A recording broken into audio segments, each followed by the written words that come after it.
Are you telling me the Crown is 3 million in debt? I'm telling you the Crown is 6 million in debt. How could he let this happen? 6 million gold dragons. That is the number Ned Stark heard on his very first day at the small council. 6 million. The Crown was already 6 million gold dragons in debt before Robert Baratheon had even started planning his next hunting trip. And the man sitting across that table, smiling, completely unbothered, was Peter Baelish. The man who built the hole and handed everyone else a smaller shovel. But here's what nobody talks about. There were 2 men in King's Landing who looked at that number and did not panic. They did not scramble to fix it. They did not sound any alarm. They looked at 6 million gold dragons in debt and saw something nobody else in that room could see. They saw an opportunity. One of them was a dwarf nobody respected. The other was a eunuch nobody trusted. And together, without a single sword between them, they did what no army in the history of Westeros ever managed to do. They brought down the most powerful family in the world from the inside. This is how they did it. Before Varys and Tyrion enter the picture, you have to understand what Littlefinger actually built. Because the debt did not happen by accident, and it was not just Robert's fault. Robert was reckless with money, yes. But reckless spending alone does not produce 6 million gold dragons in debt when the kingdom's income had grown to 10 times what it was under the Mad King. Tywin says this himself. The money was there. So where did it go? If only the Master of Coin had such power. If only. I owe you a significant debt. Our red-headed friend, you secured her release when the Queen... Littlefinger is the answer, and his scheme was cleaner than most people realize. As Master of Coin, he had total control of the treasury. He borrowed heavily from the Iron Bank of Bravos and from the Lannisters themselves, made it look like the Crown's books were healthy, and simultaneously funneled Crown revenue into his own private holdings. His brothels, his trading ventures in the Vale, his personal fortune. He then deliberately made the accounting so complex, so layered with investments and counter-entries and moving figures, that nobody alive except him could fully read it. That last part is not a guess. In A Storm of Swords, when Tyrion inherits those ledgers and tries to make sense of them, he comes away deeply unsettled.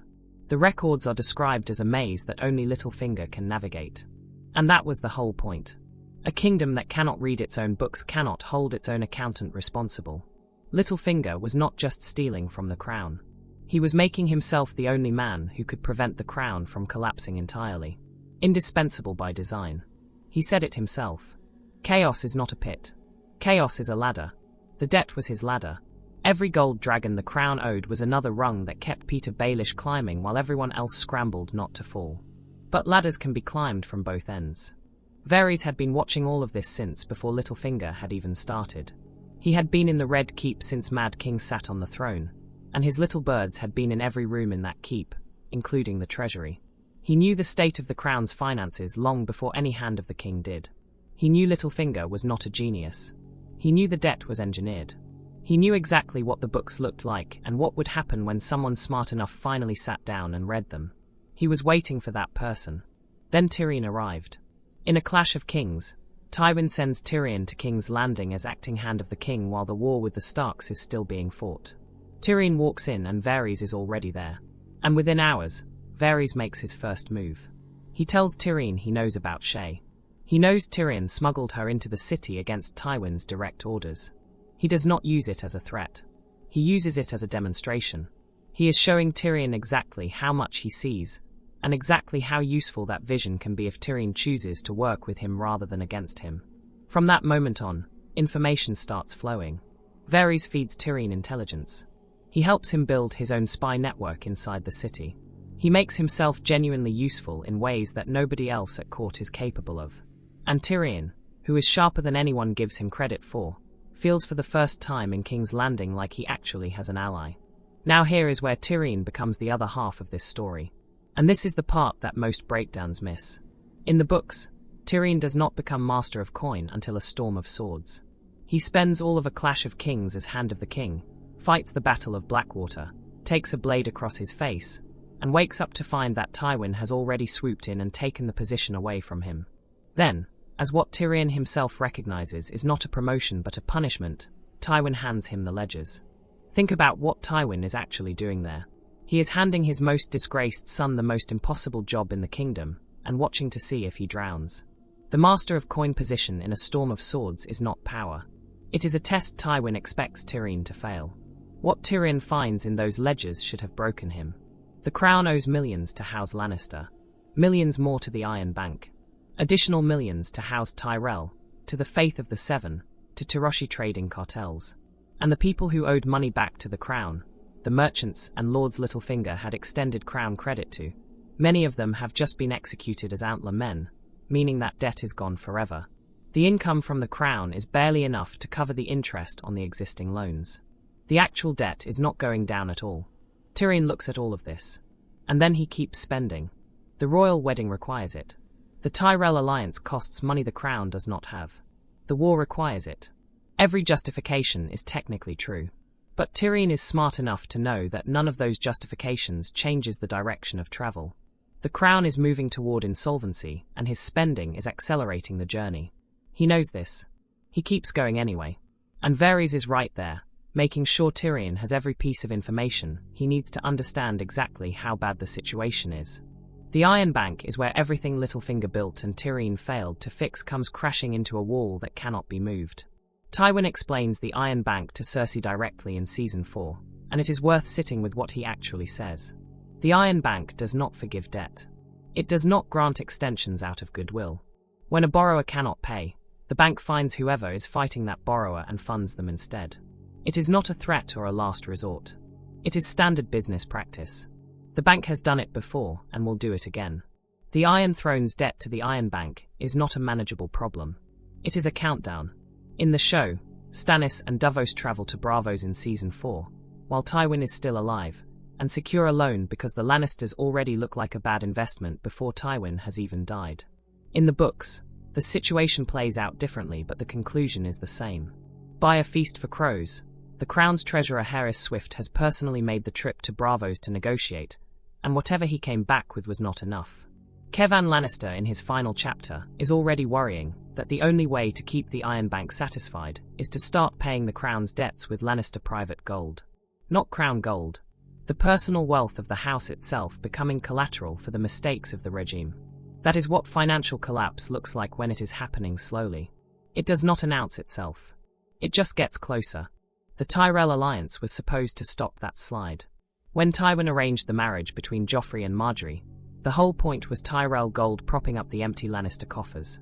The Reach is the most fertile and wealthy region in Westeros. The Tyrells could cover the costs and buy the crown time. But when Tyrion sits down with Olenna Tyrell to negotiate the wedding expenses in Season 3, she goes through every line item and forces the crown to split the bill. She is sharper than anyone at that table, and she can read the crown's weakness as clearly as any ledger. She knows exactly how much leverage she has, and she uses every bit of it. That negotiation tells you everything about what the Tyrell alliance actually was. It was not a rescue. It was a transaction between a drowning man and someone who had calculated exactly how much they were willing to pay to keep him from going under completely. Every time the crown leaned on Tyrell money after that, it gave the Tyrells more power and the Lannisters less. The family that had ruled from a position of absolute financial strength was now borrowing inside its own alliance. Tywin knew this. He just believed he could manage it. He was wrong, because the one thing Tywin never accounted for was what happened when he was gone. Here is the full picture, and it lands differently once you put all of it together. Littlefinger spent 15 years building a financial trap so sophisticated that nobody could dismantle it without him. The crown owed money to everyone. The records were unreadable. The only way out required the one man who understood the system, which meant the crown would always need Littlefinger to survive.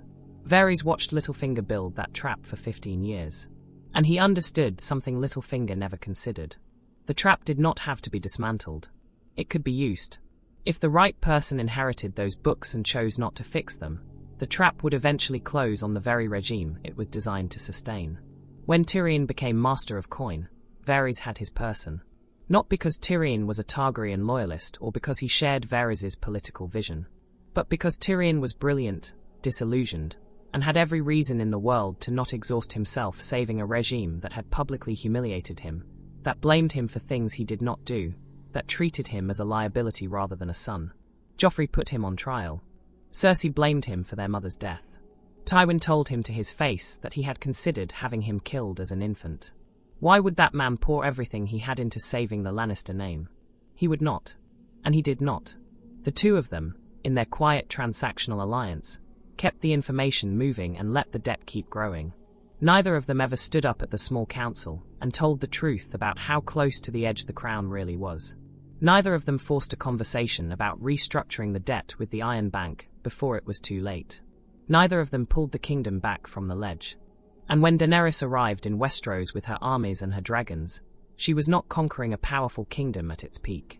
She was walking into a structure that had already been collapsing from the inside for years. The gold was gone.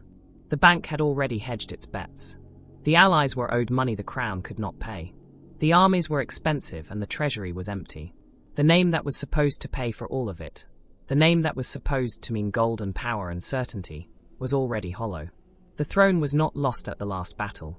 It was lost in the ledgers. Years earlier, in the silence of two men who looked at the same impossible numbers and decided, for their own very different reasons, that the most powerful move they could make was to do absolutely nothing. Varys served the realm. That is what he said, and, if you follow his actions from the first book to the last page of A Dance with Dragons, the logic holds. He did not protect Joffrey. He did not protect Cersei. He did not protect Tywin.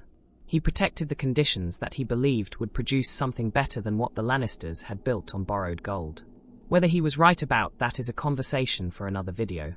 But the two outsiders he left behind, the dwarf who ended up advising a Targaryen queen and the eunuch who died for one, never needed castles or armies or dragons to change the course of history.